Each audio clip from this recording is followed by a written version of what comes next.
Hey, what's up, everybody? Rob Marzullo here, Ram Studio Comics, and I got another video topic for you today. This one isn't even so much of a request from all you many fans out there.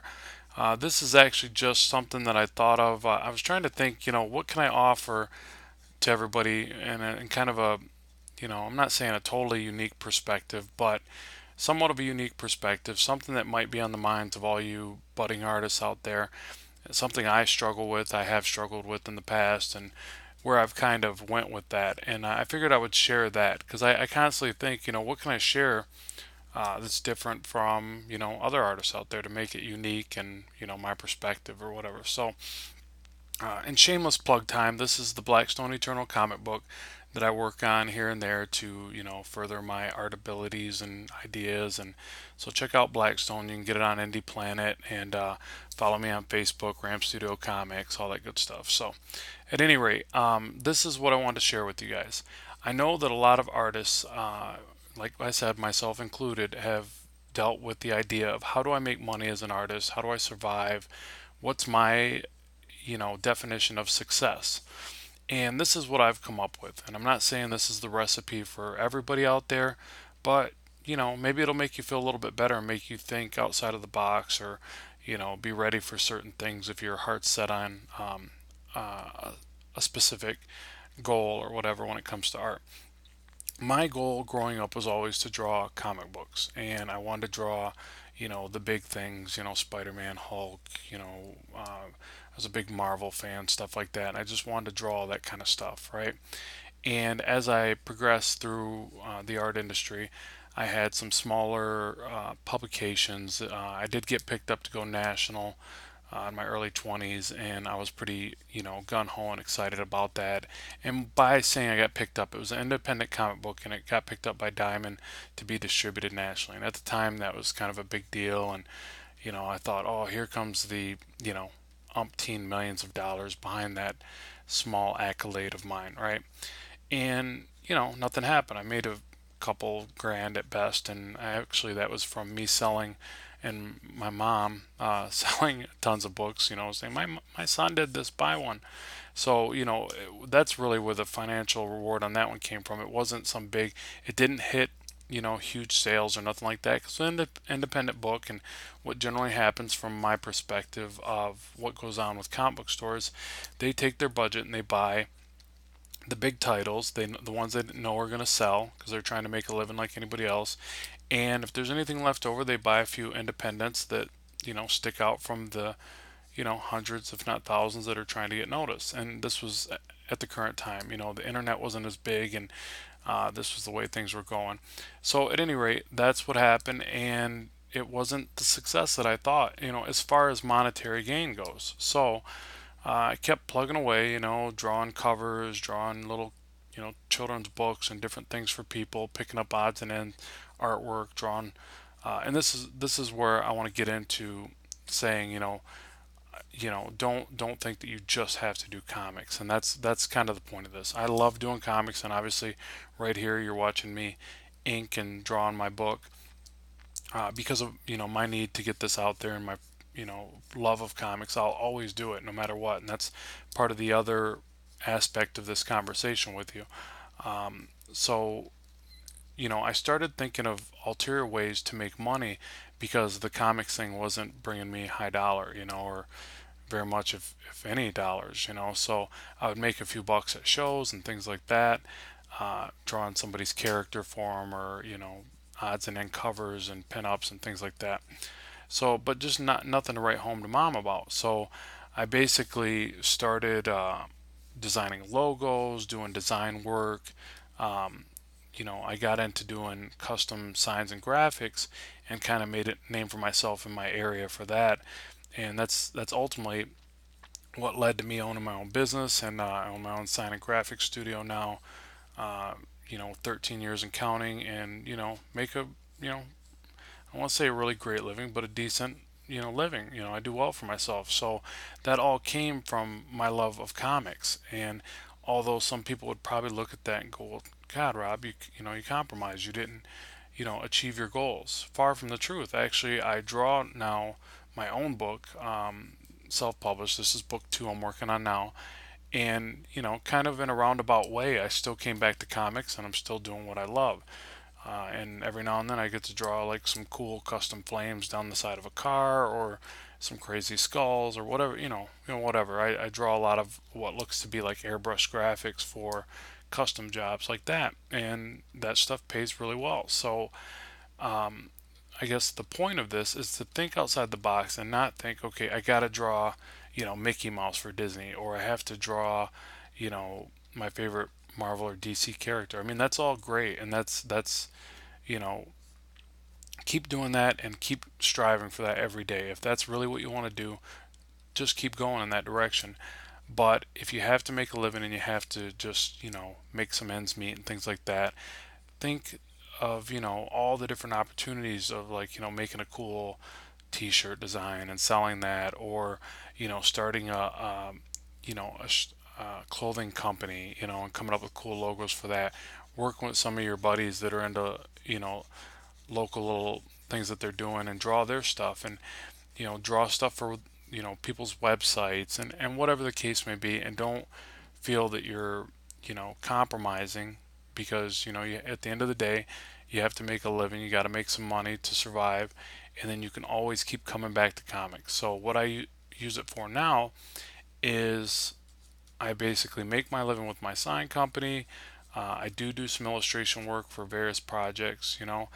Um, I don't work for cheap. I refuse to do that. So, and that's one of the reasons it's kind of stunted my growth in some of the comic stuff. Because I've had people ask me like, "Oh, dude, your comic book illustration's awesome." I'm like, "Oh, thanks, man." They're like, "Yeah, dude, high fives. You rock." I'm like, "Oh, sweet, man. Thanks so much. Hey, would you do some pages for like $80 a page?"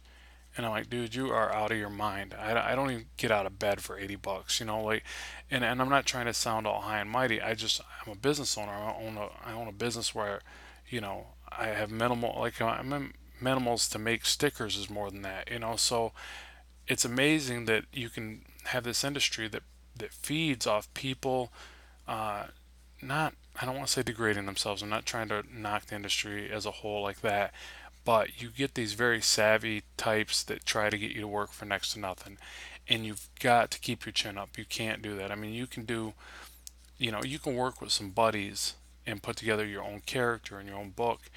And then if you want to do that for free, cool. Yeah, that's your own idea, man. Of course. That's like being in a band in high school or with your buddies and rocking out. That's all good. But don't sit there and let somebody say, oh man, this idea is going to take off. And, if you work for $80 or, I've heard ridiculous numbers. If you work for $20 a page, we're going to get this idea off the ground. It's going to be the next freaking Spider-Man, dude. There's going to be movie deals going on left and right. Yeah, but where's the contract that says I own this? Because if I'm doing all the work and in comics, doing the artwork is a lot of the work, then I need a creative owned right to this property. If not, we shouldn't be having this conversation. So keep your chin up there and don't sell out and be taken advantage of. And that's really big in that industry.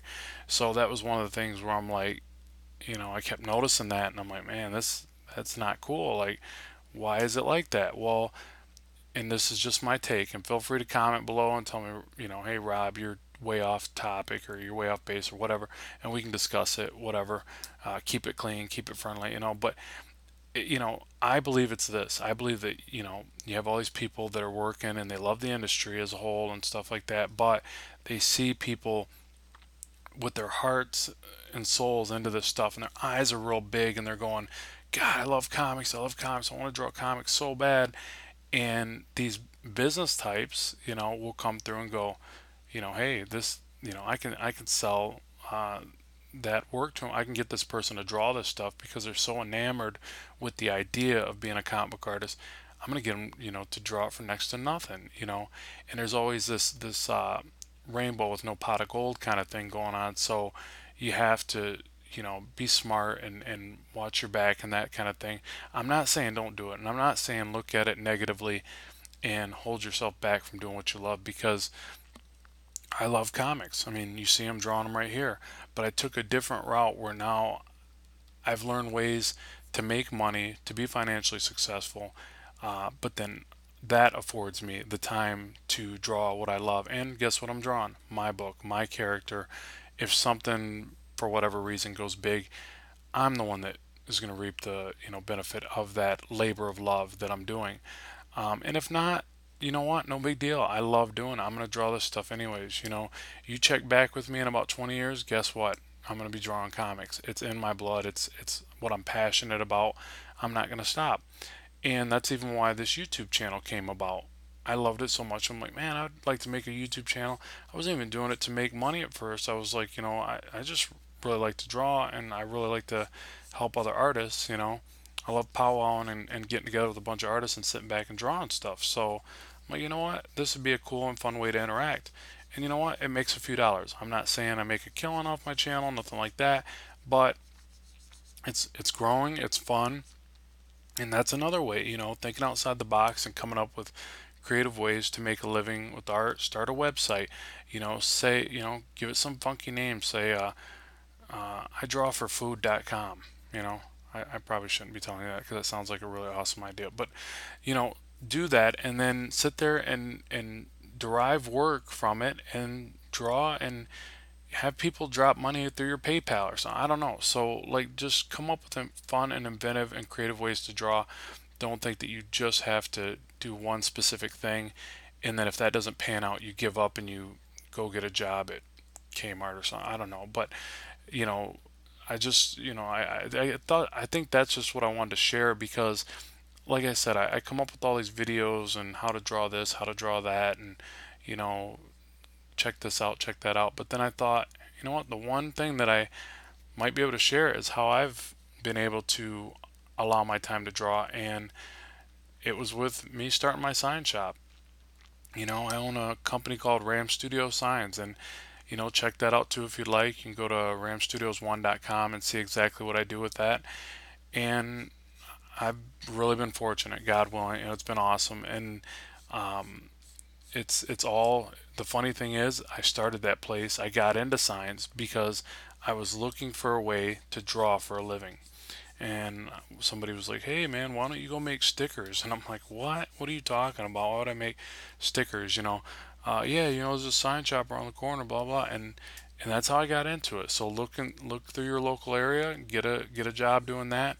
And you know what? At least now, instead of drawing 0 hours a day and getting paid for it, if that's if you're starting out, now you're getting paid to draw, say 2 to 4 hours a day, and maybe yeah, you're making some uh, graphics along with that, so you're not drawing the entire time like you would be with say illustrating a book, but you're getting closer. And the name of the game is draw as much as possible. Draw till your little hands hurt, and guess what? You're gonna see a huge improvement in your abilities. Other people are gonna take notice, and then you're gonna get paying gigs. Like I'm working on another book cover right now because somebody actually came into my sign shop and then saw my work and says, "Hey, would you draw on this for me?" I'm like, "Yeah, of course I will. I'd love to do that." So it's a great opportunity when that happens. So at any rate, I hope this didn't bore you, and I hope this didn't distract you and go, "Oh God, Rob, I thought you drew comics for a living." I just wanted to be upfront. I don't. I mean, I'm closer than ever. I'm doing it right now, but I don't derive my income from this only. I don't only get my income from this. So hopefully one day that's the case. But I'll tell you right now, I won't do it if it makes me broke. I wouldn't do that to my family, and I just won't. I won't work for free. I won't compromise my abilities and say, I think I'm a decent enough artist where I should make a good living. I think that all of us deserve that. If we hone our craft and we work really hard, we deserve to get paid well for that. So don't sell yourself short. So hopefully this has helped you. If it has, like, subscribe, share, all that fun stuff. Make sure that you let me know in the comments below what you thought about it. And I guess I'll zoom back. You've probably seen some of this work, but I'm just inking on some stuff right now. I'm using Mango Studio, which is a fun and exciting way to draw comics. But yeah, let me know what you thought about it and what you'd like to see in the future, and I'll make sure the videos keep coming. Thanks for watching, and keep drawing, keep having fun.